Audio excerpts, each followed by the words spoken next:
Hello friends, आज की हमारी कहानी है बूढ़े गिद्ध की सलाह। एक बार गिद्धों का झुंड उड़ता उड़ता एक टापू पर जा पहुंचा। वह टापू समुद्र के बीचों बीच स्थित था। वहां ढेर सारी मछलियां, मेंढक और समुद्री जीव थे। इस प्रकार गिद्धों को वहां खाने पीने का कोई कमी नहीं थी। सबसे अच्छी बात यह थी कि वहां गिद्धों का शिकार करने वाला कोई जंगली जानवर नहीं था।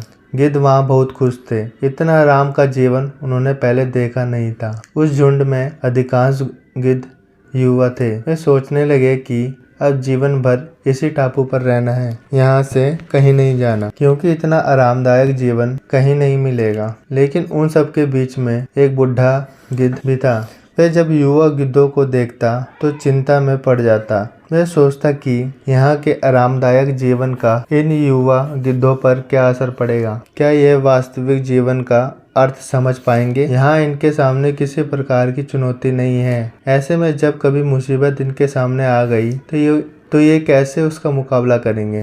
बहुत सोचने के बाद एक दिन बूढ़े गिद्ध ने सभी गिद्धों की सलाह बुलाई। अपनी चिंता जताते हुए वह सबसे बोला, इस टापू में रहते हुए हमें बहुत दिन हो गए हैं। मेरे विचार से अब हमें वापस उसी जंगल में चलना चाहिए जहाँ से हम आए हैं। यहाँ हम बिना चुनौती का जीवन जी रहे हैं। ऐसे में हम कभी भी मुसीबत के लिए तैयार नहीं हो पाएंगे। युवा गिद्धों ने उसकी बात सुनकर भी अनसुनी कर दी। उन्हें लगा कि बढ़ती उम्र के असर से बूढ़ा गिद्ध सठिया गया है, इसलिए ऐसी बेकार की बातें कर रहा है। उन्होंने टापू के आराम की जिंदगी छोड़कर जाने से मना कर दिया। बूढ़े गिद्ध ने उसे समझाने की कोशिश की, तुम सब ध्यान नहीं दे रहे हैं कि आराम के आदी हो जाने के कारण तुम लोग उड़ना तक भूल चुके हो। ऐसे में मुसीबत आई तो क्या करोगे? मेरे बात मानो, मेरे साथ चलो। लेकिन किसी ने बूढ़े गिद्ध की बात नहीं मानी। बूढ़ा गिद्ध अकेला ही वहां से चला गया। 1 महीने बीते। एक दिन बूढ़े गिद्ध ने टापू पर गए गिद्धों की खोज खबर लेने के लिए सोची और उड़ता उड़ता उस टापू पर पहुंचा। टापू पर जाकर उसने देखा कि वहां का नज़ारा बदला हुआ था। जहां देखो वहां गिद्धों की लाशें पड़ी थी। कई गिद्ध लहूलुहान और घायल पड़े हुए थे। हैरान बूढ़े गिद्ध ने एक घायल गिद्ध से पूछा, ये क्या हो गया?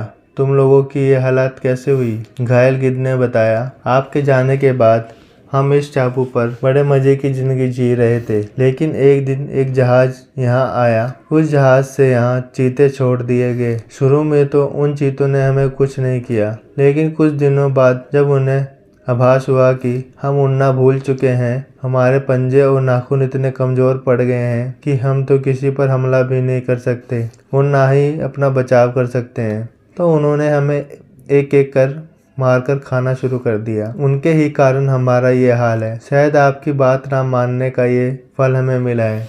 इससे हमें क्या सीख मिलती है? अक्सर कंफर्ट जोन में जाने के बाद उससे बाहर आ पाना मुश्किल होता है। ऐसे में चुनौतियों आने पर उसका सामना कर पाना आसान नहीं होता। इसलिए कभी भी कंफर्ट जोन में जाकर खुश ना हो जाए। खुद को हमेशा चुनौती देते रहें और मुसीबत के लिए तैयार रहें। जब तब आप चुनौती का सामना करते रहोगे, आगे बढ़ते रहोगे। धन्यवाद।